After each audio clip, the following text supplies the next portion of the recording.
us to the last part of our convention. ఈ సభల చివరి భాగంలోనికి ప్రభు మనల్ని నడిపించారు. I am so happy that so patiently whole day you will sitting and listening to God's word. ఈ పగటి కాలం అంతా కూడా చాలా ఓపికతో మీరందరూ దేవుని సన్నిధిలో కూర్చొని వాక్యం వింటూనే ఉన్నారు. I want to say a word of gratitude for inviting me and giving me this great privilege and honor to minister God's word to you. దేవుని యొక్క వాక్యాన్ని మీ మధ్య ప్రకటించడానికి నన్ను ఆహ్వానించి ఈ అవకాశాన్ని నాకు కల్పించినందుకై ఆహ్వానించిన వారికి స్థానిక సంఘానికి ప్రత్యేకమైన కృతజ్ఞతా వందనాలు తెలియజేస్తున్నాను. I want to thank you for your love, your hospitality and all the respect you have shown. మీరు చూపించిన ప్రేమ, అభిమానము, గౌరవము, మీ పరిచర్య యావత్తును బట్టి మీకు వందనాలు తెలియజేస్తున్నాం. What I expect from you in return is mainly your prayers. మీ దగ్గర నుంచి మేము ఆశించేది ఒకటే, అదేమిటంటే మీరందరూ మర్చిపోకుండా మా కొరకై ప్రార్థించాలి. That's the greatest thing you can do. మీరు చేయగలిగిన గొప్ప సహాయం అదే. I have my wife and 4 daughters. సహోదరునికి భార్య, 4 కుమార్తెలు ఉన్నారు. No sons. కుమారులు లేరు. And the first daughter is married and is in Bangalore. మొదటి అమ్మాయికి వివాహం అయింది, వాళ్ళు బెంగళూరులో ఉన్నారు. The second daughter is married and she is in Bombay. రెండవ కుమార్తెకు కూడా వివాహం అయింది, ఆమె బాంబేలో ఉంది. The first 2 daughters are twins. మొదటి వాళ్ళిద్దరు కవల పిల్లలు. And my second daughter is married to one brother from Andhra. రెండవ కుమార్తెను ఆంధ్రాలోనే ఇచ్చాను నేను.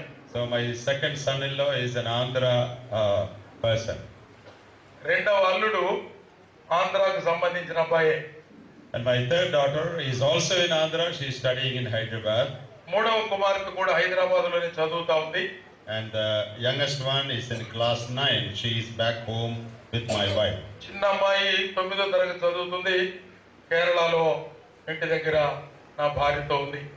Pray that we as a family may stand faithful to God. దేవుని కొరకు నమ్మకమైన కుటుంబంగా మేము జీవించి సేవించడానికి మా నిమిత్తమై మీరు ప్రార్థించండి. Pray for our health, ఆరోగ్యం కొరకు ప్రార్థించండి. for our travels.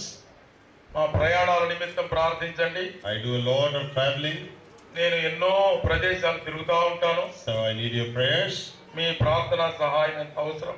I know that there are many people in Andhra who pray for me and my ministry. సేవ కొరకు నా నిమిత్తమై నా కొరకు ప్రార్థించే వారు అనేక మంది ఆంధ్రప్రదేశ్లో ఉన్నారని నేను ఎరుగుదును. I want to bring my wife sometime and show her this meeting. I want to bring my wife here. నా భార్యను కూడా తీసుకొని రావాలని అప్పుడప్పుడు నాకు ఇష్టం. ఈ సభలు ఎంత బాగా జరుగుతాయో ఇక్కడ. As I told you on the first day, we know a lot about Pulivendula. Pulivendula గురించి నాకు తెలిసిన విషయాన్ని మీకు చెప్పాను. So I'm really happy that I could come and see you all and experience the blessing here. అట్లా మీ మధ్యకి వచ్చి మీతో సహవాసంలో ఉండి సంతోషించడానికి, దేవుని ఆశీర్వాదాలు పంచుకోవడానికి ప్రభు సహాయం చేశాడు. After a month, I have a long journey. ఒక నెల తర్వాత చాలా దూరమైన ప్రయాణం చేయాలి. And many meetings. చాలా మీటింగ్లు ఉన్నాయి. And even tomorrow and day after, meetings in Gundekal. కుంతకల్లో రేపు ఎల్లుండి సభలు ఉన్నాయి. There are 2 public night meetings, gospel meetings. రాత్రి వేళల్లో బహిరంగ సభలు, సువార్త సభలు ఉన్నాయి. Daytime there are meetings for families. పగటి వేళ కుటుంబాలకు సంబంధించిన కూడికలు ఉన్నాయి. So I hope to get back home on Sunday morning. ఆదివారం ఉదయానికి నేను కేరళ మా ఇంటికి చేరుకుంటాను. So all this I say so that you can pray intelligently, meaningfully. ఇది ఎందుకు నేనంతా చెప్తున్నానంటే మీరు శ్రద్ధగా నా కొరకై ప్రార్థిస్తారని ఈ వివరాలు చెప్తున్నాను. Now we have come to the last message of our meetings. ఈ సభలో ఆఖరి వర్తమానాన్ని మనం విందాము. We were talking about spiritual strength. ఆత్మీయమైన బలమును గురించి మనం ధ్యానం చేస్తున్నాం. And we saw that without spiritual strength we cannot fight the battles in life. ఆత్మీయమైన బలము, శక్తి లేకుండా మనం ఎదుర్కొనేటువంటి యుద్ధాలు, పోరాటాలలో మనము నిలవలేము, గెలవలేము. We are going to read one more passage where we read about the Lord's strength. దేవుని బలము, దేవుని యొక్క శక్తి అనే మాటలు మనము చదివిన భాగాన్ని మరొక మాట చదువుదాం. We are going to read 2 Corinthians chapter 12. కొరింథీయులకు రాసిన రెండవ పత్రిక 12వ అధ్యాయంలో We will read verses 7 to 9. 7 నుండి 9 వచనాల వరకు చదువుదాం. Maybe 7 to 10 we will read. ఒకవేళ 7 నుండి 10 వచనాలు చదువుదాం. కొరింథీయులకు రాసిన రెండవ పత్రిక 12వ అధ్యాయము 7వ వచనము నుండి 10వ వచనం వరకు చదువుతున్నాను.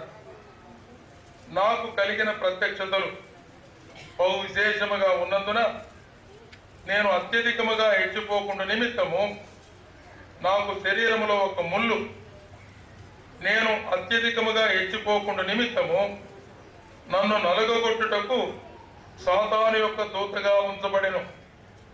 అది నా యుద్ధ నుండి తొలగిపోవాలని దాని విషయమై ముమ్మారు ప్రభువును వేడుకొంటిని. అందుకు నా కృప నీకు చాలును, బలహీనత యందు నా శక్తి పరిపూర్ణమగుతున్నదని ఆయన నాతో చెప్పాను. కాగా క్రీస్తు శక్తి నా మీద నిలిచి ఉండు నిమిత్తము విశేషముగా నా బలహీనత యందే బహు సంతోషముగా అతిశయపడుదును. నేను ఎప్పుడు బలహీనుడను అప్పుడే బలవంతుడును కనుక క్రీస్తు నిమిత్తము నాకు కలిగిన బలహీనతలలోను, నిందలలోను, ఇబ్బందులలోను, హింసలలోను, ఉపద్రవములలోను నేను సంతోషించుచూ ఉన్నాను. Did you notice the word strength and power here in this passage? ఈ చదువుకున్నటువంటి వచన భాగాలలో కూడా శక్తి అనే మాట, బలము అనే మాట మనం గమనించామా? Verse 9, my strength is made perfect in weakness. బలహీనత యందు నా శక్తి పరిపూర్ణమగుచున్నది అని. Next, the same verse, that the power of Christ may rest upon me. క్రీస్తు శక్తి నా మీద నిలిచి ఉండు నిమిత్తము అంటున్నాడు. The strength of Christ and the power of Christ. క్రీస్తు యొక్క శక్తి, క్రీస్తు యొక్క బలము అనే మాటలు. Now here Paul tells us how the power and strength of Christ enabled him, strengthened him in the midst of a very severe problem that he had in his personal life. తన వ్యక్తిగత జీవితంలో పౌలు కలిగి ఉన్న భయంకరమైన శ్రమలు, ఇబ్బందులు, ఇక్కట్లు, అలాంటి భయంకరమైన పరిస్థితుల్లో దేవుని శక్తి తనను ఎలాగూ బలపరిచిందో వివరిస్తున్నాడు. Paul was a man who received abundant revelations from God. దేవుని యొద్ద నుంచి ఎన్నో అద్భుతమైనటువంటి ప్రత్యక్షతలను పొందినవాడు పౌలు. In the first verses of chapter 12 we read that he had a wonderful experience when he was transported to heaven. పరలోకమునకు తాను వెళ్ళినటువంటి సందర్భంలో ఎన్నో అద్భుతమైన మరి ప్రత్యక్షతలు కనుగొన్నాడు. Probably no one else had ever had this experience. ఏ ఒక్కరు కూడా ఇలాంటి అనుభవాన్ని పంచుకోలేదు. He was used of God to write many epistles, most of the epistles in the New Testament. క్రొత్త నిబంధనలో ఎక్కువ పత్రికలు వ్రాయడానికి దేవుడు కృప చూపించాడు. The truth concerning the Lord's table was revealed to us in 1 Corinthians 11 through Paul. ఆ పౌలు ద్వారా కొరింథీ మొదటి పత్రిక 11వ అధ్యాయంలో ప్రభు బలను గురించినటువంటి వివరాలు మనకు బయలుపరచబడ్డాయి. In 1 Corinthians chapter 15, మొదటి కొరింథీ పత్రిక 15వ అధ్యాయంలో, and also in 1 Thessalonians, మొదటి తెస్సలోనిక పత్రికలో we were given details concerning the rapture through Apostle Paul. సంఘము ఎత్తబడుట అనే అంశాన్ని గురించి అపోస్తలుడైన పౌలు ద్వారా ఆ వివరాలు వ్రాయబడ్డాయి. In Ephesians chapter 3, ఎఫెసీ పత్రిక 3వ అధ్యాయంలో, you know, the revelation concerning the New Testament church was newly given through Apostle Paul. అపోస్తలుడైన పౌలు ద్వారా నూతన నిబంధన సంఘాన్ని గురించిన ప్రత్యక్షతను బయలుపరిచాడు. He was used more of God than any other apostle. మిగిలిన అపోస్తలులందరికంటే దేవుని చేత బలంగా వాడబడిన వాడు. Abundance of revelation. అద్భుతమైనటువంటి ప్రత్యక్షతలు కలిగాయి. But we read that Paul was in danger. కానీ ఆ పౌలు అపాయములో ఉన్నాడని చెప్తున్నాడు. What was the danger? ఏమిటి అపాయం? Of being exalted above measure. అదిగో ఉన్నదానికంటే ఎక్కువగా ఊహించుకోవడం. The possibility of becoming proud because of the way in which God used him. దేవుడు నన్ను వాడుకుంటున్న విధానాన్ని బట్టి మిగిలిన వారి కంటే గొప్పగా ఉన్నానని అతిశయపడే ప్రమాదం. I am very happy to read that. ఈ వాక్య భాగాన్ని చదవడానికి నేను ఎంతో సంతోషపడుతున్నాను. Because this passage tells me that Paul is a man exactly like me. పౌలు కూడా నాలాంటి మనిషి అనేటువంటి మాట. Paul also could become proud. పౌలు అతిశయపడే అవకాశం ఉన్నదంటున్నాడు. Because he is also a son of Adam. ఆదాము యొక్క కుమారుడే కదా. He is like all of us. మనందరిలో లాంటి వాడే పౌలు కూడా. You know, sometimes we think that some of these great men in the Bible are supermen. మనం అనుకుంటా ఉంటాం బైబిల్లో ఉన్న కొంతమంది భక్తుల పేర్లు చదువుకున్నప్పుడు వీళ్ళు సూపర్ మ్యాన్ అయి ఉంటారు అనుకుంటాం. They think that these people have no temptation. వారికి ఎలాంటి శోధన వచ్చి ఉండదని, they will never fall into sin. వాళ్ళు ఎప్పుడు పాపములో పడలేదని, they are special people. వారు ప్రత్యేకమైన వారని. That is simply not true. అది సత్యం కాదు ఎంత మాత్రం. Supermen are there only in TV and in cartoon, not in real life. Super man అనే వాళ్ళు టీవీ సీరియల్లో కనపడతారు తప్ప నిజ జీవితంలో లేరు. In real life there are only men, no supermen. నిజమైనటువంటి జీవితంలో సూపర్ మ్యాన్ అనే వ్యక్తి లేరు ఎవరు. All of us are of the same metal, made of the same metal. మనం అందరం కూడా ఒకే విధంగా తయారు చేయబడ్డ వాళ్ళం, ఒకే పదార్థంతో. Paul's nature is as sinful as that of any one of us. పౌలు యొక్క స్వభావము మనలో ఉన్న ఏ ఒక్కరి స్వభావంతో కూడా సరిపోయిందే, ఒకే రకం. If we can sin, Paul also could sin.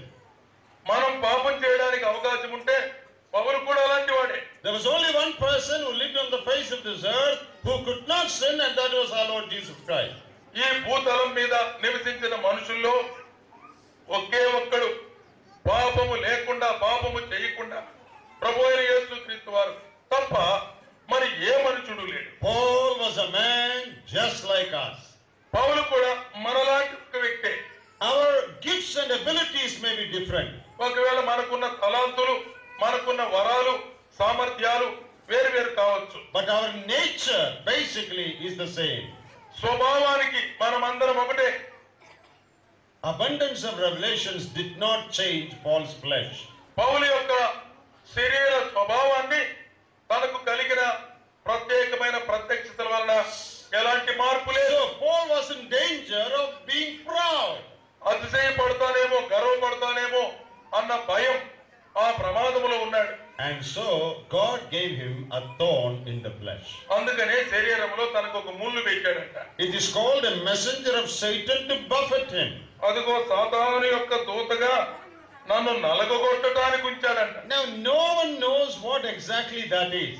ఏమి జబ్బో లేక ఏమి ఇబ్బందో మనకు ఖచ్చితంగా తెలియదు కానీ different interpreters, commentators give different opinions. చాలా మంది రకరకాల అర్థాలు, భావాలు ఈ ముళ్ళు అంటే ఏందో చెప్తున్నారు. Some people say that refers to Paul's eyesight, eye problem. కొంతమంది అంటున్నారు పౌలు గారికి కళ్ళ జబ్బు ఉంది. Because in the book of Galatians there is a reference to his eye. గలతీయులకు రాసిన పత్రికలో ఆయన కంటిని గురించి ఒక రెఫరెన్స్ ఉంది. Well, that is only a guesswork. We don't read that here. అది మనం ఇక్కడ చదవడం లేదు, అది ఊహ మాత్రమే. It was a thorn in the flesh, a messenger of Satan to buffet him. శరీరములో తనకున్న ముళ్ళు సాతాను యొక్క దూతగా ఉండి తన శరీరాన్ని నలగొట్టడానికి ఉంచాడు. What is that? ఏమిటది? We do not know. మనకు తెలియదు. You know, a thorn in the flesh is something that keeps pricking you. It is something really difficult. శరీరంలో ఒక ముళ్ళు గుచ్చుకొని అట్నే ఉందంటే కదిలినప్పుడల్లా గుచ్చుకుంటా ఉంటది అన్నమాట. It is something very hard. చాలా కష్టమైన సంగతి, దాన్ని అట్నే పెట్టుకోండి. Keeps on bothering you all the time. అన్ని సమయాల్లో నీకు బాధ కలిగిస్తూ ఉంటుంది. But I am glad that the specific problem is not explained. It is not mentioned what it is. ఏమైందో ఆ జబ్బు ఏమిటో, ఇబ్బంది ఏమిటో చెప్పనందుకు నేను చాలా సంతోషపడుతున్నాను. దేవునికి స్తోత్రం చెప్తున్నాను. Because if it was said it was Paul's eye problem, ఒకవేళ అది పౌలు గారి కంటి జబ్బు అని చెప్పుంటే all the people with eye problem would have claimed this verse, my grace is sufficient for you. ఆ కంటి జబ్బు ఉన్న వాళ్ళంతా ఈ మాట అని ఉండేవాళ్ళు. ఏమని? నా కృప నీకు చాలన్నాడు దేవుడని. But then what would we do with the back problem? వెనక వీపు నొప్పి వాళ్ళు ఏమనాలిగా? So it is good that God did not mention it. అందుకనే దేవుడు దాని గురించి వివరం ఏమి రాయలేదు. Whether it is eye problem, leg problem, heart problem or back problem, my grace is sufficient for you. మనకు ఎలాంటి సమస్య అయినా, కంటి జబ్బైనా, వెన్ను నొప్పైనా, కాలు నొప్పైనా, గుండె నొప్పైనా, దేవుడు అంటున్నాడు నా కృప నీకు చాలు. So to keep him humble, God gave him this trouble. దేవుడు పౌలు గారిని మరి వినయ విధేయతతో ఉండేటట్టు చేయడానికి దేవుడు ఈ సమస్య పెట్టాడు. Even after his paradise experience, Paul still had that same flesh. పరదేశుకు వెళ్లి వచ్చిన తర్వాత అనుభవంలో కూడా ఈ బాధ ఇంకా ఉండనే ఉంది. He could still fall.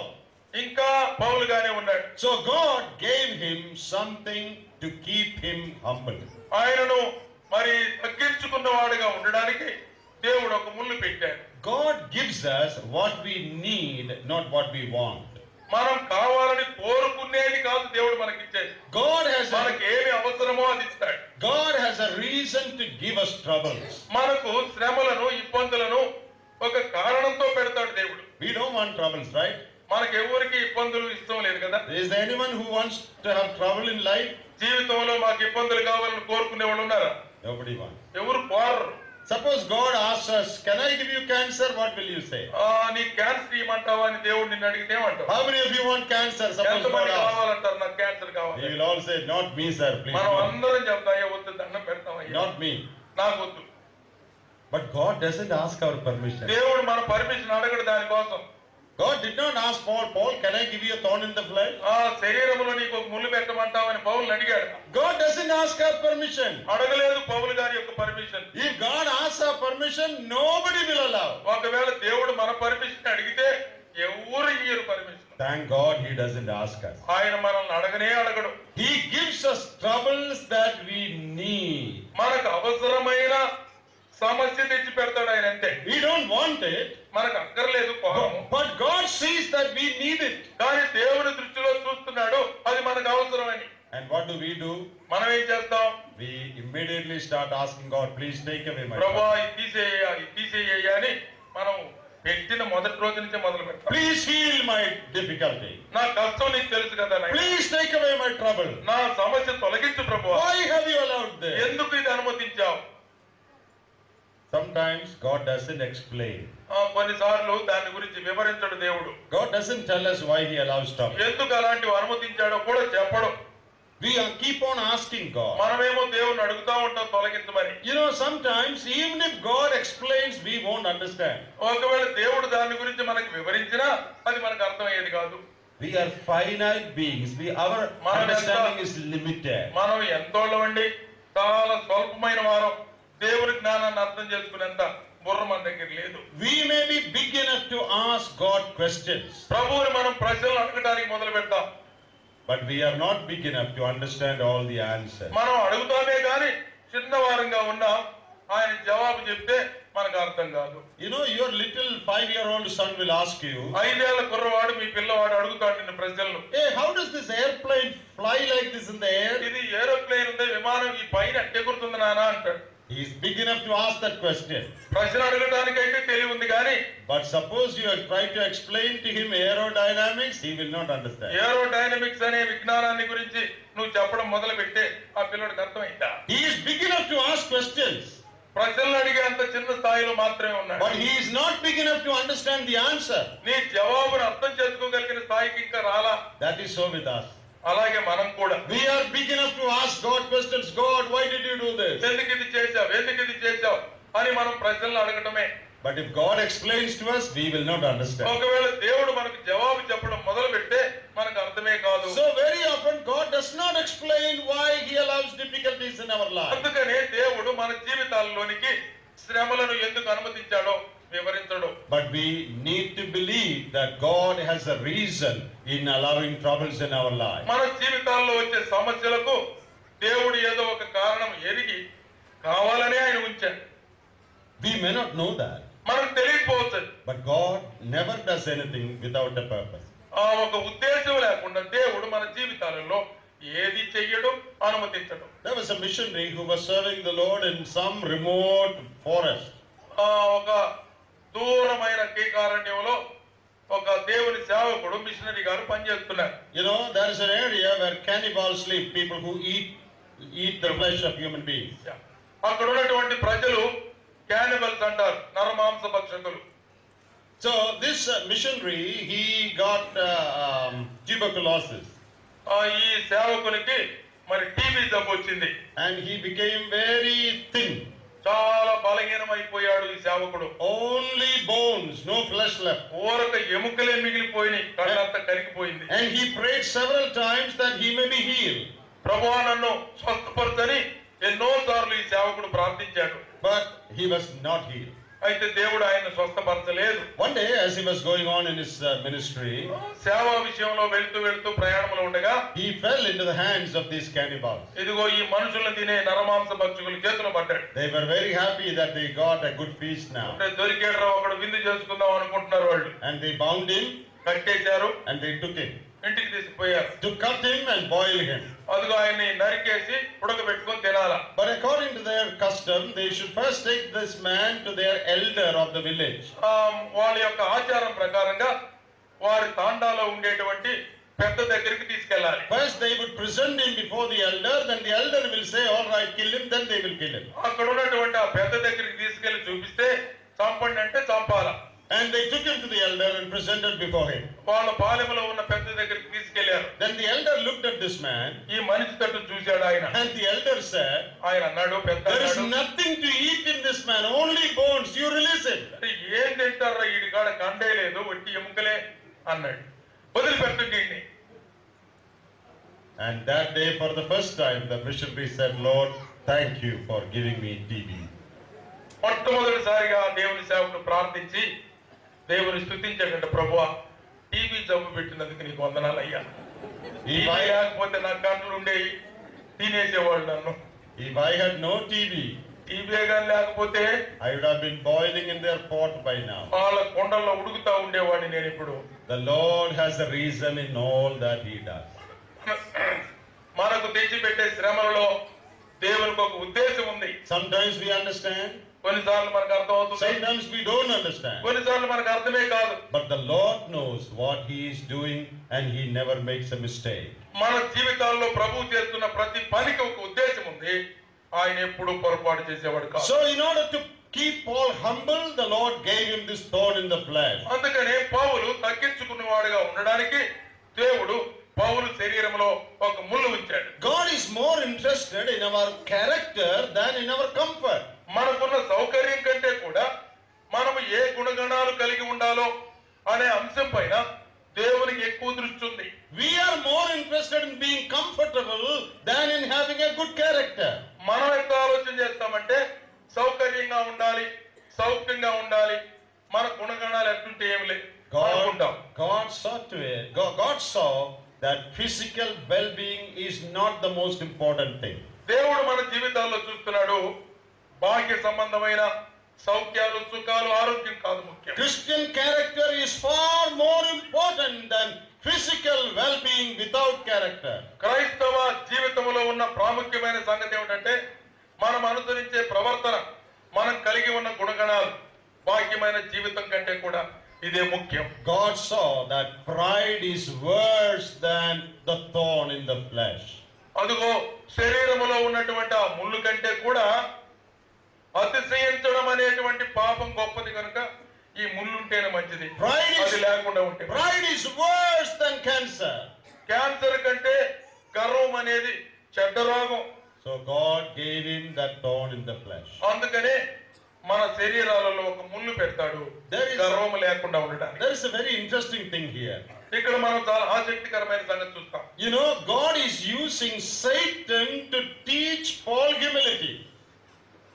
ఇక్కడ ప్రభు బోధిస్తున్నాడు, సాతానుని దేవుడు ఉపయోగించుకుంటున్నాడు. Who is the proudest being in the universe? Who is the proudest being in the universe? అందరికంటే గర్విష్ఠైన వ్యక్తి ఎవరు ఈ ప్రపంచంలో దృష్టిలో? Satan.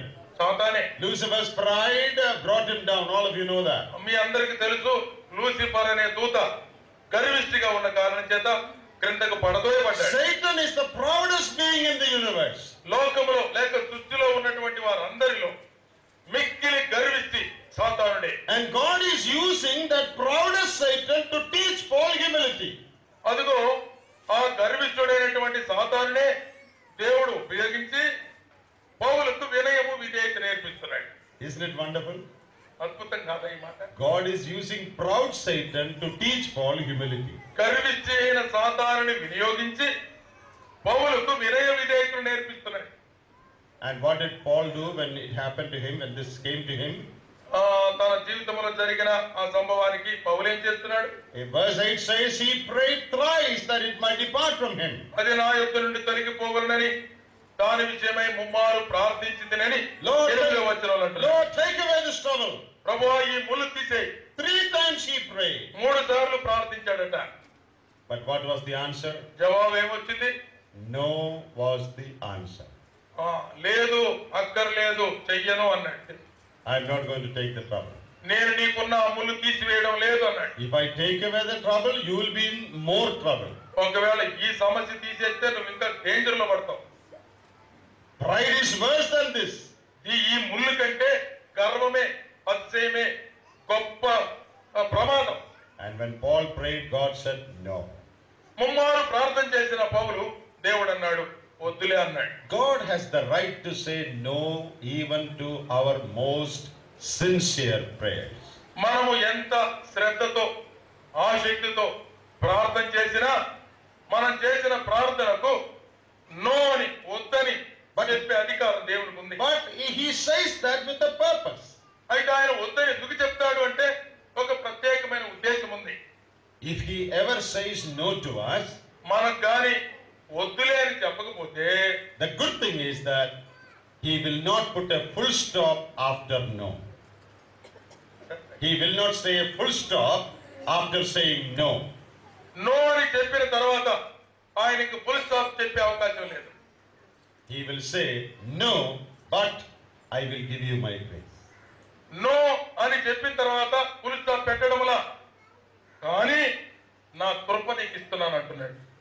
When you pray for something, ఏదైనా ఒక దాని కోసం ప్రార్థన చేస్తావు. God may sometimes say no, I am not going to give it. నేను ఇవ్వడం లేదు నీకు వద్దు అంటున్నాడు Prabhu. But he will not stop with that. అంతటితోటి ఫుల్ స్టాప్ పెట్టడంలా ఆపేయడంలా. If God ever says no to our prayers, మన ప్రార్థనకు ప్రభు వద్దని చెప్పిన తర్వాత he will also say, but I will give you my grace. నువ్వు అడిగింది వద్దు కానీ నా కృప నీకు ఇస్తున్నా అంటాడు. That's a wonderful thing. ఎంత అద్భుతమైన సంగతి. If God says no and keeps quiet, ఒకవేళ దేవుడు నీ ప్రార్థనకు వద్దని చెప్పి గమ్మునుంటే then we would have been in trouble. మనం నిజంగానే సమస్యలు ఇరుక్కుంటాం. Where else shall we go? నేను ఇంకా ఎక్కడికి వెళ్ళాలి ప్రభువా? To whom else shall we pray? ఎవరికి నేను ఇంకా ప్రార్థన చేయాలి? If you will say no and keep quiet, what am I going to do? నీవే వద్దని చెప్పి గమ్మునుంటే నేను ఏం చేయగలను? But praise be to God, he will never say no and stop with it. కానీ దేవుడు నో చెప్పిన తర్వాత ఆగిపోవడం లేదు. If he ever says no to you, ఒకవేళ ఆయన వద్దని చెప్పకపోతే he will also say, but I will give you my grace to handle that problem. ఆ వద్దు అని చెప్పిన తర్వాత కూడా ప్రభు అంటున్నాడు ఆ సమస్యను ఎదుర్కోవడానికి నా కృప నీకు ఇస్తానంటున్నాడు. What did the Lord tell Paul? పౌలుతోటి ప్రభు ఏం చెప్పాడు? I am not going to take away the trouble. నీ బాధను నేను తీసివేయడం లేదు. I won't solve this problem. ఈ సమస్యను నేను పరిష్కరించడం లేదు. But I will give you my grace. కానీ నా కృపను నీకు ఇస్తున్నాను, అది చాలు. My grace is sufficient for you. నా కృప నీకు చాలు అంటున్నాడు ప్రభు. Now what is the meaning of grace here? ఇక్కడ ఉన్నటువంటి కృప అంటే అర్థం ఏమిటి? It is explained in the next sentence. తర్వాత వచనంలోనే చెప్తున్నాడు వాక్యం. My strength is made perfect in weakness. బలహీనత యందు నా శక్తి పూర్ణమగుతున్నదని. So grace here is the strength of God that God gives us in our weakness. మనం బలహీనంగా ఉన్నప్పుడు దేవుడిచ్చేటువంటి శక్తి ఆయన కృప. So what is grace? అంటే కృప అంటే ఏమిటి? Grace equals the strength of God given to us in our weakness. కృప అంటే మన బలహీనతలలో దేవుడు మనకిచ్చే బలము అని అర్థం. If God does not take away our trouble, ఒకవేళ ఆయన మన సమస్య తొలగించకపోతే God will give us the grace to bear it. దాన్ని భరించడానికి అవసరమైన కృప దేవుడు మనకు అందిస్తాడు. What is grace? కృప అంటే ఏమిటి? It is the strength of God that God supplies in our inner heart. మన అంతరంగములోనికి మన హృదయములోనికి దేవుడు అందించే ఆయన శక్తి అన్నమాట. This is a very encouraging word for us. ఇది చాలా మనకు ఉజ్జీవాన్ని అందించే మాట. Sometimes God answers our prayer in the positive. He takes away the trouble. మనలను సమస్యల్లో ఉన్నప్పుడు మన ప్రార్థన విని ఆయన సరిగా స్పందిస్తాడు. And sometimes he does not take away the trouble. He allows the trouble to remain there. కొన్నిసార్లు మన ప్రార్థన వినకుండా సమస్య అట్లే ఉంచేటట్టు కూడా చేస్తాడు. But if he ever does that, he will also give us the grace to bear it. మన ప్రార్థన విని తొలగించకపోతే సమస్య దాని వెంట ఆయన కృప మనకి ఇస్తాడు. You know, Paul would have thought that with this trouble he will not be able to accomplish all that he wanted to accomplish for God. ఈ సమస్య శరీరంలో పెట్టుకొని దేవుడు నాకు అప్పగించినటువంటి పరిచర్య అంతా నేను ఎట్లా చేయగలను అని అనుకొని ఉండవచ్చు. But God is teaching him a different lesson. అయితే పౌలునకు దేవుడు మరొక ప్రత్యేకమైన పాఠం బోధిస్తున్నాడు. God assures him that even with this difficulty remaining, God can give him so much strength that he can still accomplish all that he wants to accomplish. పౌలుకు ఉన్నటువంటి బలహీనత తనలో ఇంకా ఉండగానే దేవుడు తన బలహీనతలోనే బలమిచ్చి నిర్ణయించిన పరిచర్యను పరిపూర్ణం చేయడానికి దేవుడు సహాయపడుతున్నాడు. It is not necessary that all our weaknesses be removed for the accomplishment of God's purposes. దేవుడు మనకు అప్పగించిన ఉద్దేశాలు నెరవేర్చడానికి మన బలహీనతలన్నీ తొలగించవలసిన అవసరం ఏమీ లేదు. Even while the weakness remains, ఒకవేళ మన బలహీనత రోగం నిలిచి ఉన్నా God can give you so much strength that you can still accomplish God's plan. అలాంటి బలహీనతలోనే దేవుడు నీకు ఇచ్చినటువంటి పనిని పరిచర్యను బలంగా పూర్తి చేయడానికి తన శక్తిని ఇస్తాడు. There are two ways in which God works. దేవుడు పనిచేసే రెండు పద్ధతులు ఉన్నాయి. Sometimes when we pray, Lord, take away the trouble, the Lord immediately takes it away. ఒకవేళ మనం ప్రార్థన చేస్తాం, ప్రభువా ఈ ముళ్ళు ఈ ఇబ్బంది నా నుంచి తొలగించయ్యా అంటే తీసివేస్తాడు. And sometimes the Lord says, let the stone remain there, let the trouble remain there. కొన్నిసార్లు చెప్తాడు ఉండని దాన్ని ఉండని పర్వాలేదని కూడా చెప్తాడు. And I will give you grace to overcome it. ఆ సమస్య నీకు ఉన్నప్పుడు దాన్ని అధిగమించే శక్తి కృప నీకు ఇస్తానంటున్నాడు. Very often we pray, Lord, please take away all the stones from my path. నా దారిలో ఉన్నటువంటి ఈ ముళ్ళన్ని ఈ రాళ్ళన్ని తొలగించయ్యా అని ప్రార్థన చేస్తాం.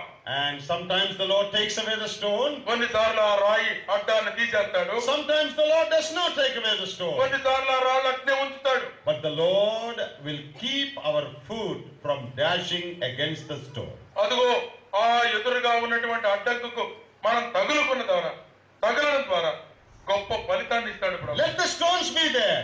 ఉండనివ్వండి రాళ్ళు, Let the trouble be there. ఆ సమస్య ఉండనివ్వండి. But I will keep your feet from dashing against it. అదిగో ఆ రాయి తగలకుండా నిన్ను కాపాడగలిగిన శక్తి నీకు ఇస్తాను. Did you understand that? ఆ మాట మీకు అర్థమైందా? God may not take away all our troubles. ఒకవేళ మన సమస్యలన్నీ తీసేయకపోవచ్చు. God may not heal us of all our diseases. మనకున్నటువంటి జబ్బులన్నీ ప్రభు స్వస్థపరచకపోవచ్చు. He may not solve all our problems. మన సమస్యలన్నిటినీ పరిష్కారం చేయకపోవచ్చు. But if he does not, చేయకపోయినా he will give us the strength and the grace to cope up with it. అదిగో ఉన్న సమస్యతోటి ఎలా ముందుకు సాగిపోవాలో దేవుడు నీకు బలమును శక్తిని అనుగ్రహించేవాడుగా ఉన్నాడు. I heard a story like this. ఒక కథ ఇలాగుంది. Once a man of God was going to a forest area to preach the gospel. సువార్త ప్రకటించడానికి ఒక దైవ సేవకుడు అరణ్యం గుండా వెళ్తున్నాడు. And on the way there was a small brook, a small river that he had to cross. అక్కడ ఒక చిన్న కాలువ ఉంది, అది దాటి వెళ్ళాలి. And there is a little boat that is there which he has to use to cross the river. అక్కడ ఉన్నటువంటి ఆ చిన్న కాలువ దాటడానికి ఒక చిన్న పడవ ఉంది అక్కడ, దాని మీద దాటి వెళ్ళాలి. But there is a problem in that river. కానీ ఆ నదిలో లేక కాలువలో ఒక సమస్య ఉంది. You know, because it is a forest area, అది అరణ్య ప్రాంతం కనుక there were trees in that river earlier.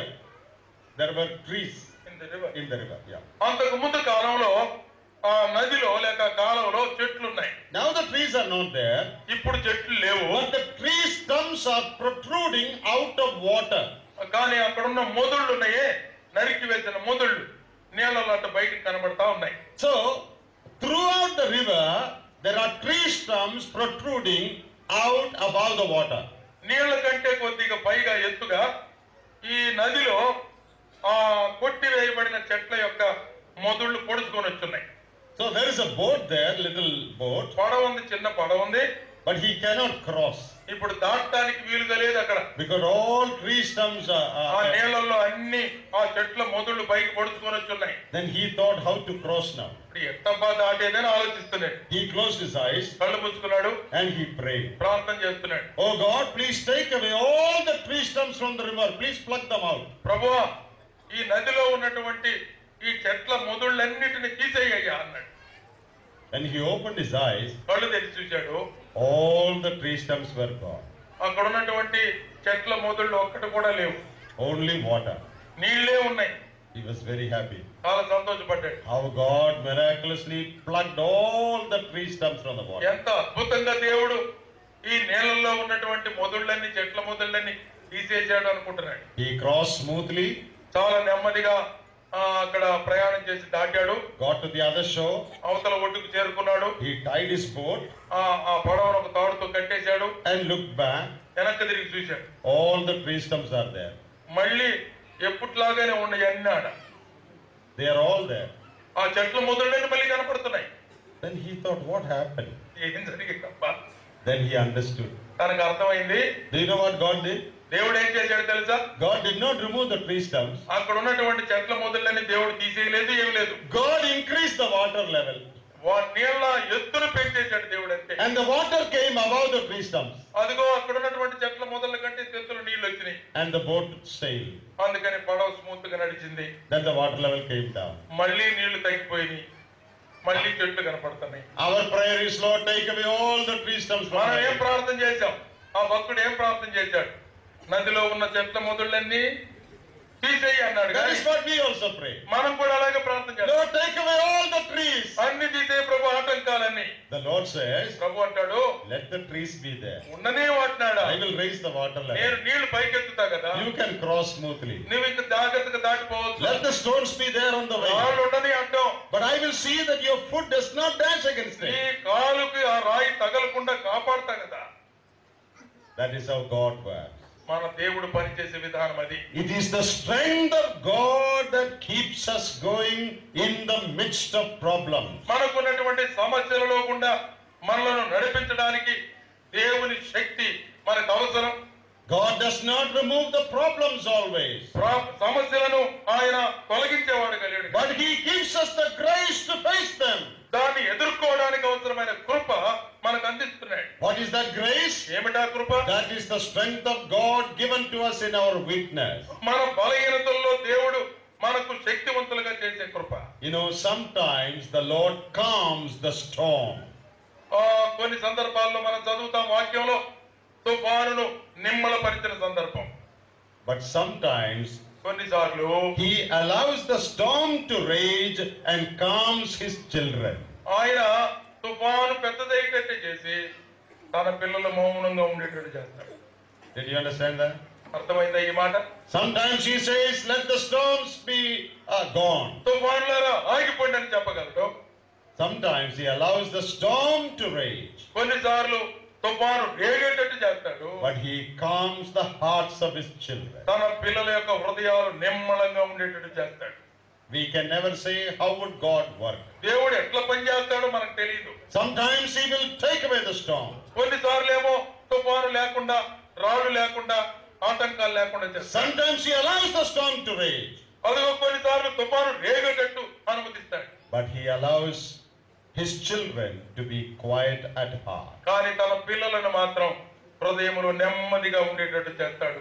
ఏ పరిస్థితుల్లో. When Paul realized this, ఈ సంగతి పౌలు గ్రహించినప్పుడు, what does Paul say in verse 9? 9వ వచనములో పౌలు ఏమంటున్నాడు? Therefore most gladly I will rather boast in my infirmities. అదిగో విశేషముగా 9వ వచనం చివరి భాగంలో చూడండి. విశేషముగా నా బలహీనతల యందే బహు సంతోషముగా అతిశయపడుదును.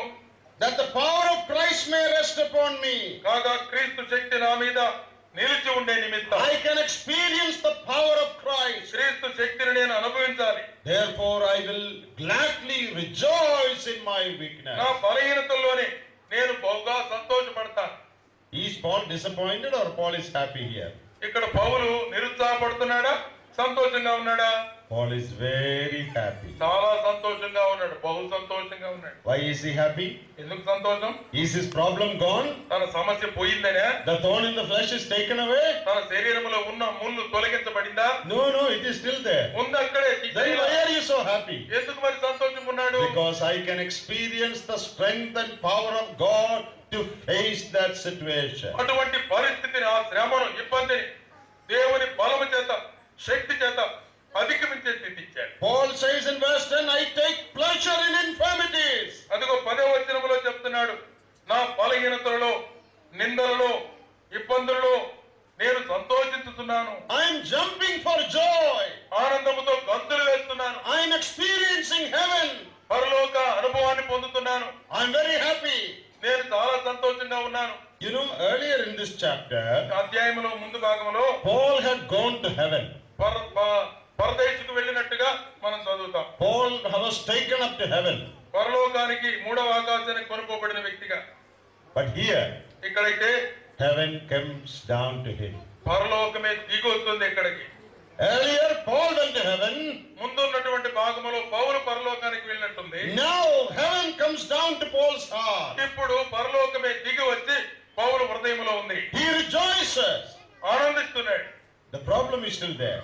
సమస్య అక్కడే ఉన్నా, But Paul is experiencing the strength of God. దేవుని యొక్క శక్తిని అనుభవించగలుగుతున్నాడు పౌలు. You know, the world would say, ప్రపంచం ఇలా అనొచ్చు, what can't be cured must be endured. ఏదైతే స్వస్థపరచడానికి వీలు లేదో భరించాలా అని. You have to endure it. There is no other way. ఇంకా వేరే మార్గమే లేదు. అనుభవించాలా, భరించాలా. But the believer says, విశ్వాసం ఏమనాలా? what can't be cured can be enjoyed.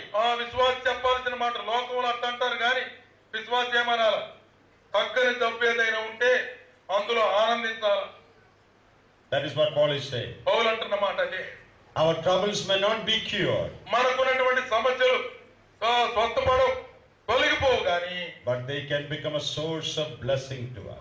బలహీనతల్లోనే ఆనందాన్ని, ఆశీర్వాదాన్ని పొందుతాం. Do you see how the power and strength of Christ can make a man happy and rejoicing? క్రీస్తు యొక్క శక్తి మనలో నిలిచి ఉండడం చేత ఒక వ్యక్తిని సమస్యల్లో కూడా ఆనందించేటట్టు ఎలా చేయగలుగుతుంది? That is Christian life.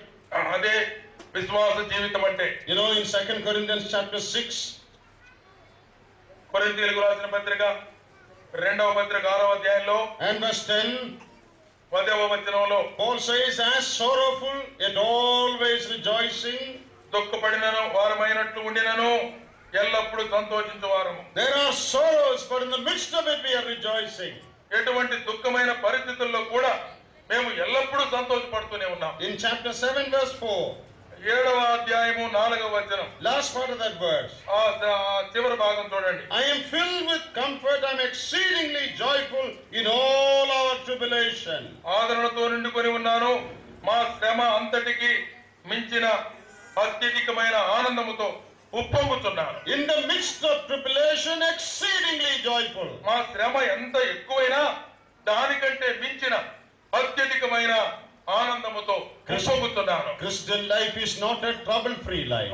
క్రైస్తవ జీవితం అనేది శ్రమలు లేని జీవితం కాదు కానీ, it is a life where you have sorrow, but in the midst of it you rejoice. విచారమున్న, దుఃఖమున్న వాటిల్లోనే ఆనందించే అనుభవం. It is a life where you have tribulation, మనకున్నటువంటి శ్రమ ఉన్న దినాలైన, but exceeding joy in the midst of tribulation. అత్యధికమైన సంతోషం ఆ శ్రమల నడుమ. Not little bit of joy, ఏదో కొద్దిగా సంతోషం కాదు, exceedingly joyful. అత్యధికమైన ఆనందము, సంతోషం. Look at verse 5 of chapter 7. 7వ అధ్యాయంలో 5వ వచనం చూడండి. Paul says, we were troubled on every side.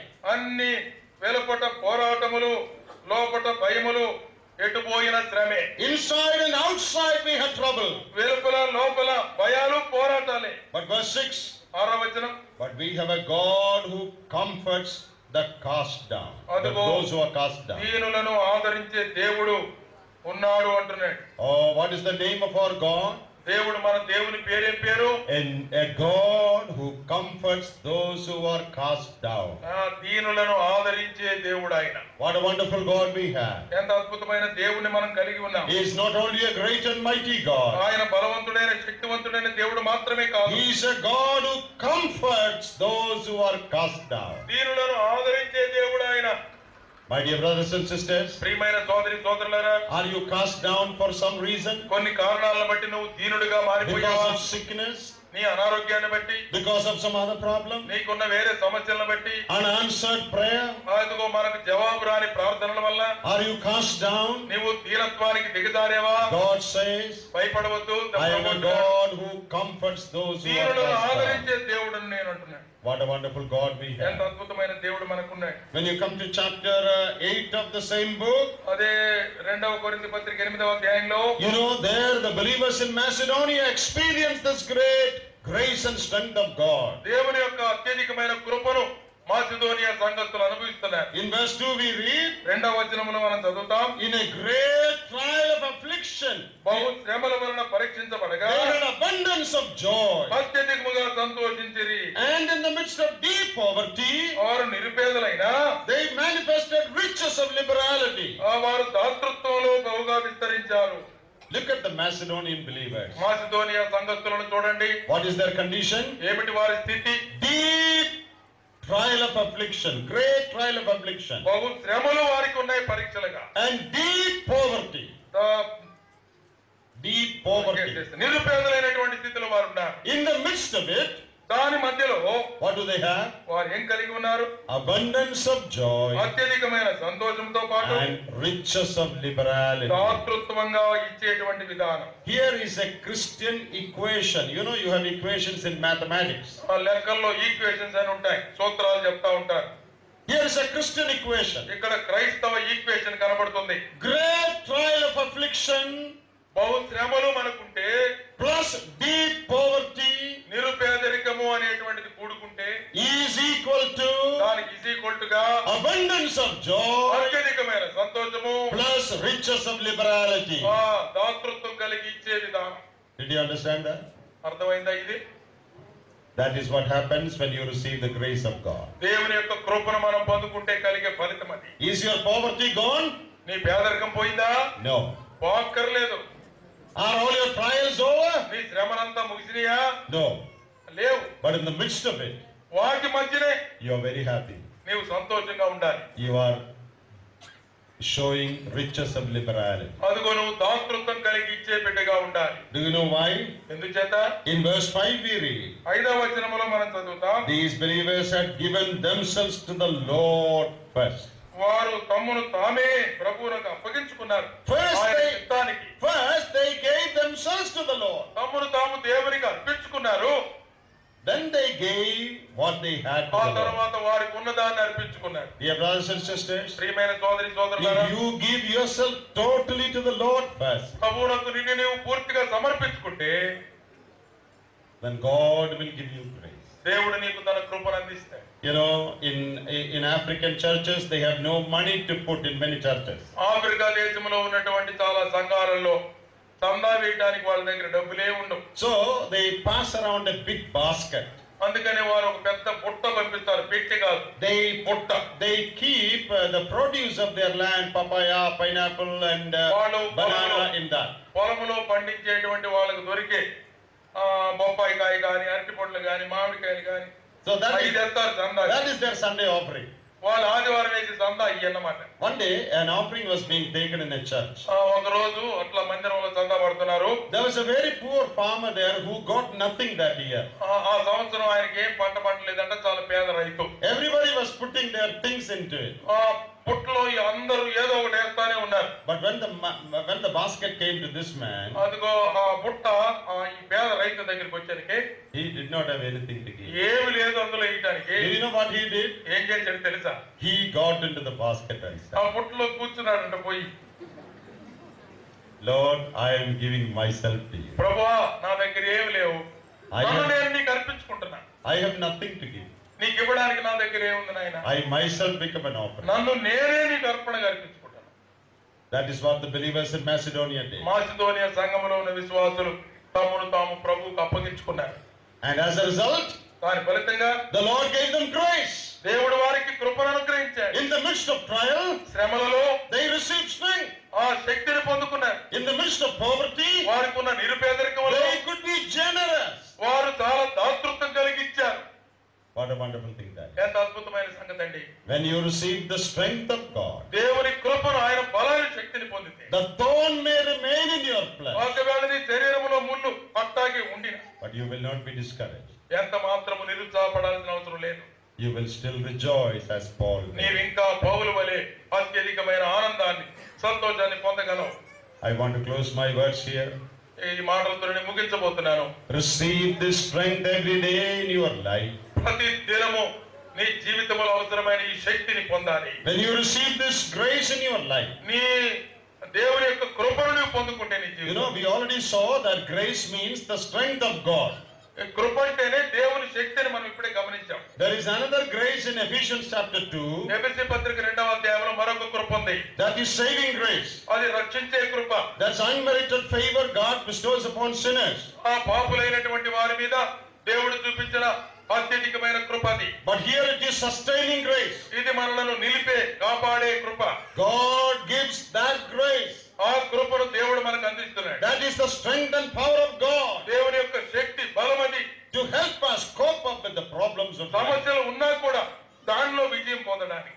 God's grace can see us through all situations in life. అన్ని జీవితంలో వచ్చే అన్ని సందర్భాలలో దేవుని కృప మనల్ని నడిపిస్తుంది. I want to close with a question. ఒక ప్రశ్న వేసి ముగించాలనుకుంటున్నా. Do you know which is the last verse in the Bible? బైబిల్లో ఉన్నటువంటి ఆఖరి మాటలు ఏందో మీకు గుర్తేనా? Some people say, "Come, Lord Jesus," and all that. ప్రభువా తిరిగి రమ్ము అనేటువంటి మాటలు ప్రకటన గ్రంథంలో చెప్తారు. That's not the last verse. అది కాదు ఆఖరి మాట. Do you know which is the last verse? ఏమిటి ఆఖరి మాట? The grace of our Lord Jesus Christ be with you all. ప్రభు అయిన యేసు కృప పరిశుద్ధులకు తోడై ఉండును గాక. What is the meaning of grace? కృప అంటే అర్థం ఏమిటి? The strength of God given to us in our weakness. మన బలహీనతలలో దేవుడు మన మీద నిలిపిన తన మహాశక్తి. I imagine like this. ఈ విధంగా ఆలోచించండి. Holy Spirit wrote 66 books. పరిశుద్ధాత్మ దేవుడు 66 గ్రంథాలు రాశాడు. And he is about to close the book. ఆ పుస్తకాన్ని ముగించబోతూ, But before he closes, ముగించక ముందుగా he adds one more sentence. ఇంకొక మాట కలిపాడు దానికి. In order to live as this 66 book says, 66 గ్రంథాల్లో చెప్పినటువంటి సంగతులన్నిటిని బట్టి, in order to live a victorious, happy Christian life, ఆ విజయవంతమైన విశ్వాస క్రైస్తవ జీవితాన్ని కొనసాగించాలంటే, may the grace of our Lord Jesus Christ, ప్రభు అయిన యేసు క్రీస్తు కృప పరిశుద్ధులకు తోడై ఉండును గాక అన్నాడు. he closes the book. ఈ గ్రంథం ముగించబడింది. And puts the pen back in his pocket. తన జేబులో పెన్ను పెట్టుకున్నాడు పరిశుద్ధాత్మ దేవుడు. And he gives the book to us. ఈ పుస్తకాన్ని మనకు అందించాడు. Come on, live like this. ఈ విధంగా బ్రతకండి అని చెప్పాడు. And we ask him, మనం అడుగుతున్నాం ఆయన, how can we live like this? ఏ విధంగా మేము ఇట్లా How can బ్రతకాలి? we rejoice always? మేము ఎప్పుడు ఎల్లప్పుడు In the సంతోషించాలి. midst of sickness and problems in this life, how can we rejoice? అనారోగ్య పరిస్థితుల్లో, బలహీనతల్లో, పేదరికంలో ఎట్లా ఆనందించగలం? And the Holy Spirit says, పరిశుద్ధాత్ముడు అంటున్నాడు, read the last verse. ఆఖరి లైన్ చదువుకోండి. I have written there. నేను రాశానది. How to live, I have written. నేను ఎంత బ్రతకాలో రాసి పెట్టాను అక్కడ. The grace of our Lord Jesus మన Christ, ప్రభు అయిన యేసు కృప that is sufficient for you. మనకు చాలిందది In all situations of అన్ని life. పరిస్థితుల్లో మన జీవితంలో. So as we now disperse from here, ఈ మీటింగ్ ముగించుకొని మనం అందరం వెళ్ళిపోతున్నాం. let ఎటువంటి us go away rejoicing. ఆనందంతో మనం వెళ్తాం ఇక్కడి నుంచి. Not because our problems are over. మన సమస్యలు అయిపోయినాయని కాదు. Not because all diseases are gone. మన డబ్బులన్నీ పోయినాయని కాదు. Not because everything, is comfortable and fine. ఇప్పుడంతా బాగుంది, సౌఖ్యంగా ఉందని కాదు. But because the strength and grace of God is available to every one of us. ప్రతి విశ్వాసికి కూడా దేవుని బలము, దేవుని కృప తోడుగా ఉన్నందున మనము సంతోషంగా వెళ్ళాలి. As I told you last night, గత రాత్రి నేను చెప్పినట్టు, go to the throne of grace.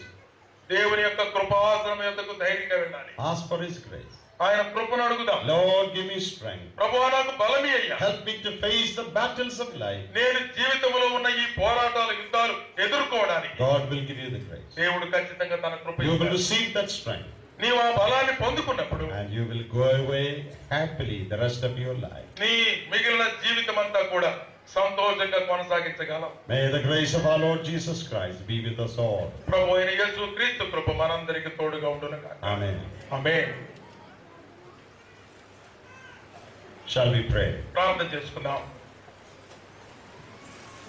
For our Heavenly Father, we thank Thee for all the blessings that Thou dost bestow upon us these 3 days. ఈ 3 దినాలలో ప్రభువా మీరు మాకు అనుగ్రహించినటువంటి ప్రతి విధమైన ఆశీర్వాదాన్ని బట్టి మిమ్మల్ని స్తుతిస్తూ ఉన్నాము. Thank You for the help we experienced in all the arrangements. ప్రభువా మిగిలినటువంటి సందర్భాలు సమయాలన్నిటిలో కూడా మీ కృపను మీ సహాయాన్ని అందించారు. We are grateful to Thee for the brethren who labored behind this. దీని వెనక ఈ పరిచర్య వెనక కష్టపడుతూ ఉన్న సహోదరులందరిని బట్టి మిమ్మల్ని స్తుతిస్తున్నాం. We thank You for all those who labored and all those who supported. ఎంతమంది ఈ పనిలో సహకరించారో, ఎంతమంది శ్రమ పడ్డారో వారందరిని బట్టి మిమ్మల్ని స్తుతిస్తున్నాం. Above all, we thank Thee for the word that came to us clearly and powerfully. వాటన్నిటికంటే మించి మీ వాక్యాన్ని మాకు స్పష్టంగా నాయన మీరు తెలియజేసినందుకు మీకు స్తోత్రం చెల్లిస్తున్నాం. Lord, we all have battles. ప్రభువా మా జీవితాలలో పోరాటములు, యుద్ధములు ఉన్నాయి. They are severe. అవి చాలా తీవ్రమైనవే. We cannot handle it in our own strength. మా సొంత బలము చేత వాటిని ఎదుర్కొనలేము. Therefore, like David, we depend on Thy strength. దావీదు వలె మీ శక్తి పైన మేము ఆధారపడుతున్నాం నాయనా. Our confidence is in Thy name. ప్రభువా మీ నామములోనే మా యొక్క ఆధారం అంతా ఉంది. We rely upon You. మీ మీదే మేము ఆధారపడుతున్నాం. We need Your grace that is perfected in our weakness. మా బలహీనతల్లో మమ్మల్ని సంపూర్తి చేయగలిగిన మీ కృప కొరకు కనిపెడుతున్నాం. Oh God, strengthen us, we pray. ప్రభువా మమ్మల్ని బలపరచమని ప్రార్థిస్తున్నాం. That none of us may be discouraged in life. ఎవరు కూడా జీవితాలలో నిరుత్సాహపరులు కాకుండా కాపాడండి. That none of us may fall a prey to Satan. అదిగో సాతాను యొక్క తంత్రాలకు లోబడకుండా చూడండి. Help us to live victorious Christian lives even as we go from here. ఇక్కడ నుంచి మేము వెళుతూ ఉండగా విజయవంతమైన క్రైస్తవ జీవితాన్ని గడించడానికి కృప చూపండి. Take us safely to our destinations. మేము చేరవలసినటువంటి గమ్యస్థానాలకు ప్రయాణాలను కృప And చూపండి. help us to continue to live for Thy glory. నీ మహిమ కొరకే మేము జీవించడానికి సహాయం చేయండి. Bless Thy people in this place and bless this town. ఇక్కడ ఉన్నటువంటి సంఘాన్ని, ఈ పట్టణాన్ని మీరు ఆశీర్వదించండి. We give You all the glory for all that You did. ప్రభువా మీరు చేసిన ప్రతి విషయమై మీకే మహిమ ఘనతలు ఆరోపిస్తున్నాం. We worship You and we thank You. ప్రభువా మిమ్మల్ని ఆరాధించి మీకు వందనాలు చెల్లిస్తున్నాం. And we pray this in the name of our Lord Jesus మా ప్రియ Christ. ప్రభువు రక్షకుడైన యేసుక్రీస్తు నామములో ప్రార్థించి వేడుకుంటున్నాము తండ్రి. Amen. ఆమేన్.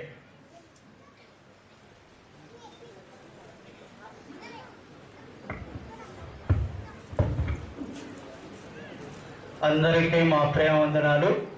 ఇక వెళ్ళవచ్చు.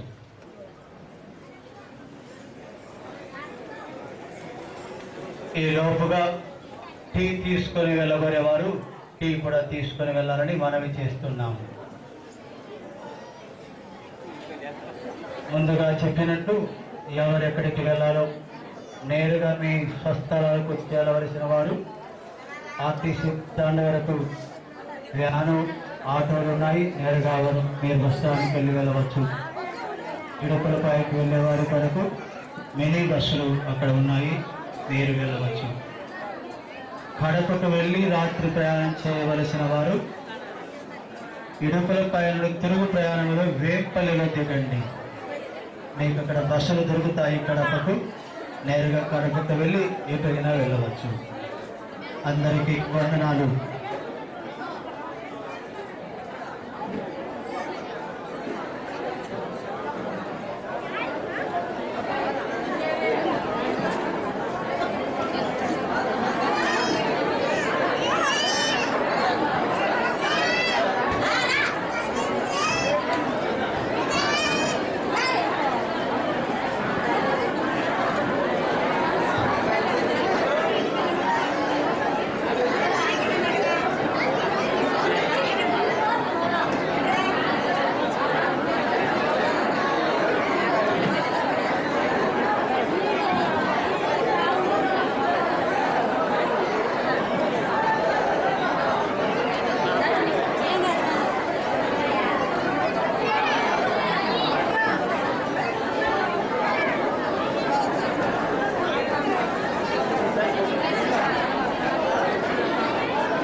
రక్షితామండి.